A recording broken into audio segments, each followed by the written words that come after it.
нещо. Мамо, нещо, я виж. Какво мамо има тук, я виж? Колко много неща има тук, я виж? Какво ще си избереш, мамо? Я виж,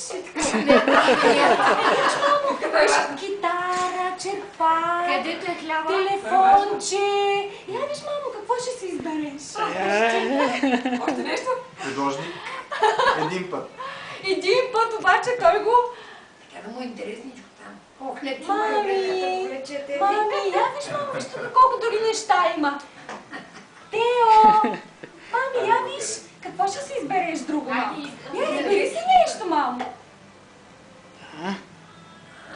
Къде като тачиш? Калкулатор или ви Катя? И всичко постава. Не да ще го зачува. Браво, така го държа най-много. Браво, като Леля Маги. Браво! Математик. Математик. Това беше май избора. Да, това беше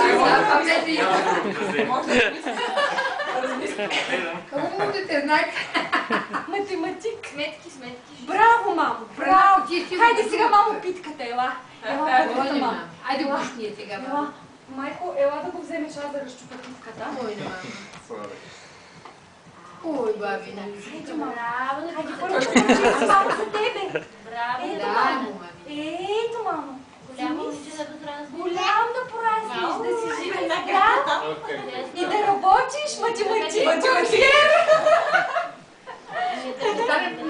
Банкер няма да работи. Чакайте сега. Обаче с творческа книжка сега. Хобби, псуване. Чакай ми да И сега ще помоля всеки да се отчупи И навън и да пожелая нещо на Теодор, както повелява традицията, с мед и сирене, които са там. И навън крайко да ни знам подяване.